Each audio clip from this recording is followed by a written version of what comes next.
Je suis désolé, tu as un micro blanc sur ta robe de soirée noire là. C'est pas une robe de soirée. Tu es très habillée pour cet épisode. Hein. Mais la dernière fois, on a filmé un ménage et un truc en cuisine. Tu me permets une fois? Et en plus, tu sais quoi? C'est un pyjama. C'est un pyjama. Et tu vas recevoir un trophée, c'est ça? Tu as une soirée de gala? J'ai les clés d'or. les clés d'or. Non. Quoi, non. C'est toi qui dis non. Alors, aujourd'hui, on est allé où? Alors aujourd'hui, on est allé voir Inès, qui a la marque de céramique Umami, qui est une céramiste que j'aime beaucoup, de la région. Comme on a d'autres aussi céramistes très sympas. On a la chance vraiment d'avoir un petit vivier de jeunes femmes qui sont pleines de talent. Je pense aussi à Elisa de la poudre céramique, dont on a quelques vases aussi à la maison. Et avec Inès, on est parti sur l'idée d'avoir un service de table, des assiettes vraiment conçues pour la maison, sur mesure. Tu vois.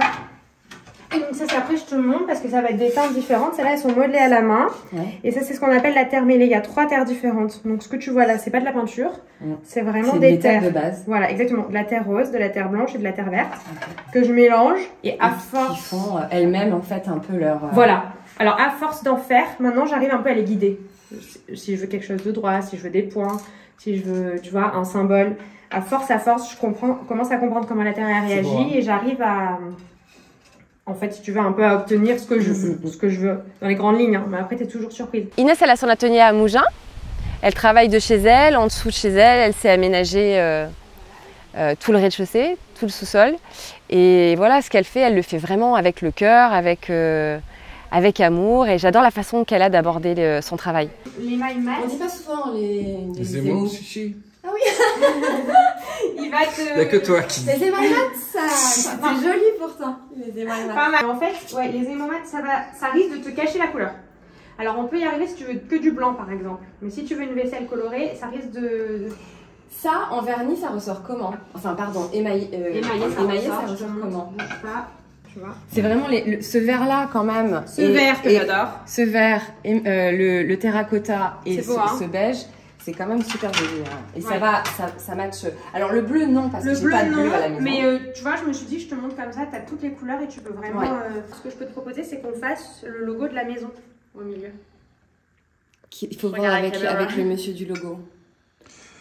Qu'est-ce que tu en dis? C'est toujours délicat parce que c'est...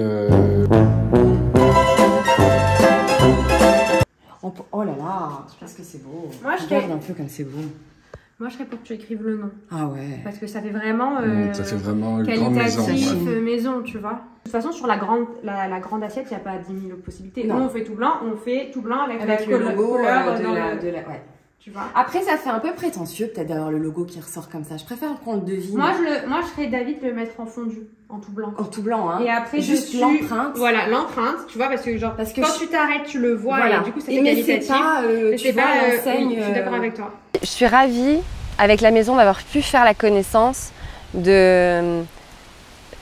d'artisans, d'artistes, qui ont beaucoup de talent et sincèrement, je suis la première à vouloir les faire travailler parce que pour moi, c'est un honneur qu'ils puissent faire des objets pour la maison et moi, ça me permet aussi quelque part de pouvoir valoriser leur travail en montrant ça à mes clients, en proposant ça à mes clients et voilà, c'est chouette.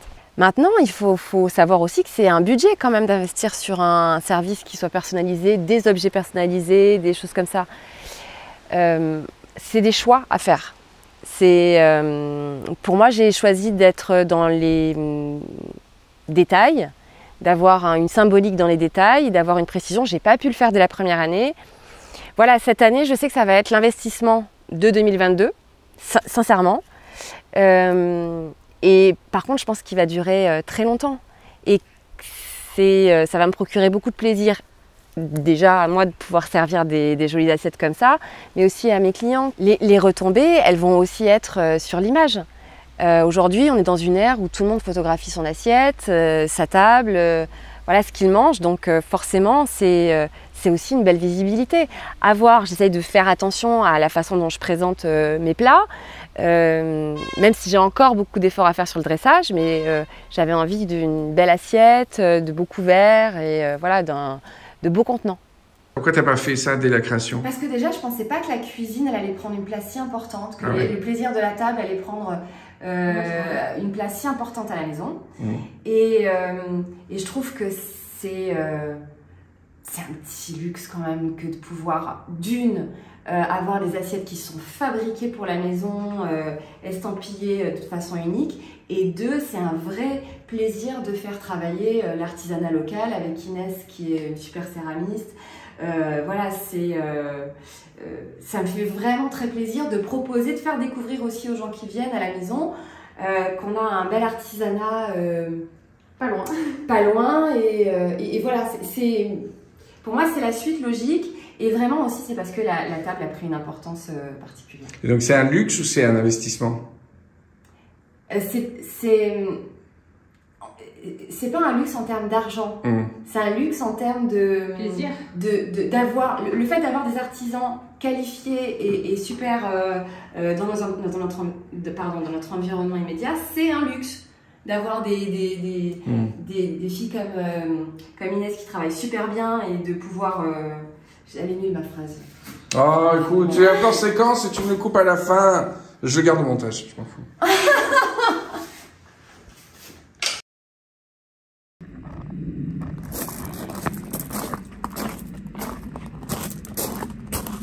Là, c'est le jour J. Qu'est-ce qu'il y a? De l'ail. T'as de l'ail? Tu croques de l'ail? Alors ça, c'est très provençal. Tu as croqué de l'ail?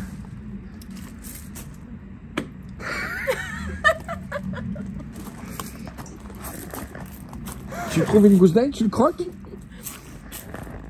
Je sais pas comment de l'ail s'est retrouvé dans ma bouche. Bon. On a reçu les paquets donc. Oh. Maison Astrorelli. Quel beau logo. Voilà. Donc là on est sur du blanc pour l'instant. Pour l'instant et pour toujours. Le reste est blanc aussi? Mais dans la visite. Attends, après je t'explique. Regarde. Donc là, c'est notre assiette à dessert, toute plate, voilà. Et le logo, du coup, il est derrière. D'accord. Donc, qui se superpose comme on veut, tu vois, voilà. C'est beau parce que c'est irrégulier, ça j'adore. J'adore la faire. Et on a... Déjà, ça s'en jette, hein? On a... Alors, on a plus que prévu, c'est-à-dire que... Regarde. On a ça aussi. Alors ceux-là, je les adore. Là-dedans, je vais mettre toutes les petites tapenades, les petites sauces à part. Oh, que c'est mignon. T'as vu comme c'est joli? Ça, c'est pour la petite bagna cauda. Là, voilà, c'est ça.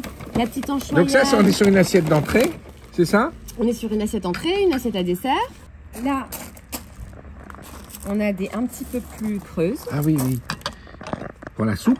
Voilà, non, là la soupe ça tient pas là-dedans. Mais pour des desserts où il faut un petit peu quand même de contenant, parce que là on est vraiment sur quelque chose de très plat. Ah, j'adore les surfaces. Voilà. Quand on était chez Inès, vous aviez abordé des couleurs, vert, terracotta, enfin. Et finalement tu as décidé de revenir sur le basique blanc, quoi. Oui, en fait j'ai changé d'avis en cours de route. En réfléchissant et en m'appliquant moi-même les conseils que je donnais la dernière fois dans un vlog. Ouais. C'est-à-dire ne pas céder aux sirènes de la mode pour des choses qu'on veut garder longtemps. Et je pense que le terracotta ou le vert comme ça, ou ce genre de design de dessin va vite nous lasser. Lasse plus vite en tout cas que le blanc. Et moi ça c'est une vaisselle que j'ai envie de garder toute ma vie. Ouais. Donc...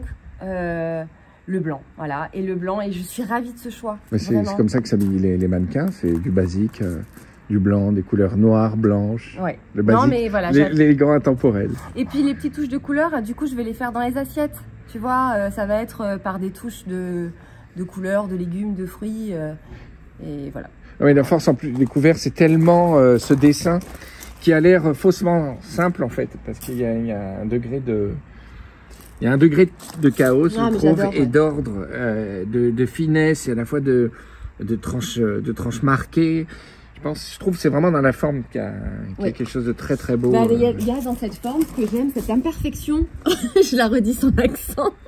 Cette imperfection. Cette imperfection de la ligne. Ouais, j'adore. Moi, c'est vraiment ce que j'aime. Et puis ce que j'aime beaucoup, c'est l'élégance du blanc sur blanc, pas de couleur.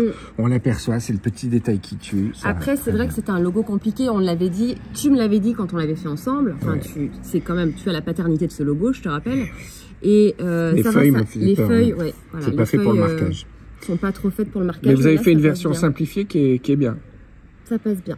Ouais, voilà. bravo. Enfin, on est content. J'espère que toi aussi. Et du coup, ce que je te propose, c'est d'inaugurer ce service. C'est-à-dire que là, on va se faire un petit truc vite fait à manger, mais tu vas rester manger là si t'es dispo. Et on va manger le premier repas dans nos assiettes de la maison. Qu'est-ce que t'en dis? Ouais. Ici, hein. Non, mais bon, on fait simple. Une petite poêlée d'épinards cuits et crus. Une petite poêlée de chanterelle. Avec des petites croûtons pour que je fasse. Et un œuf poché pour mettre la sauce anglaise dessus. Super, parfait. T'en dis quoi? Très bien. Ouais. Oh, voilà. Il y a un œuf poché Bénédicte.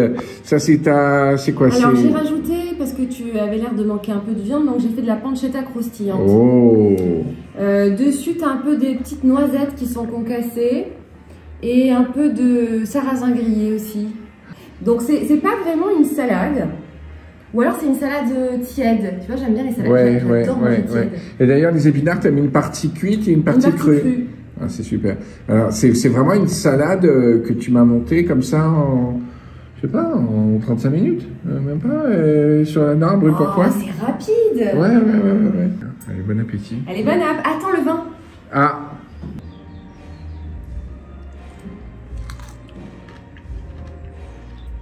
Tous mes vins, je les choisis vraiment par rapport à mes coups de cœur. C'est-à-dire que, bon, ils sont majoritairement quand même bio ou nature. Mais j'ai vraiment fait une sélection de vins que j'aime. Il n'y a pas une référence que j'aime pas. Donc voilà, le tri a été fait comme ça. Et il y a celui-ci en rouge que j'aime beaucoup. En blanc, il y a le Mire côté puce qui est incroyable, le lointain, il est formidable. Bref, on devra s'en reparler des vins. Bah oui, il faudra faire un vlog spécial vin. Une petite dégustation, on va être bien à la fin du vlog. J'adore ça. Une petite certaine émotion quand même, c'est la première fois qu'on mange dans les assiettes de la maison. Hein. Mais oui, c'est clair. Non mais là on est là, on picole, on parle de la Oui, c'est vrai que en fait c'était ça à la base. J'avais complètement oublié. Le petit clacos. Là on a perdu toute notion de l'accueil et regarde-moi ça. Ah non mais c'est ça la vraie. Ça finit en n'importe quoi.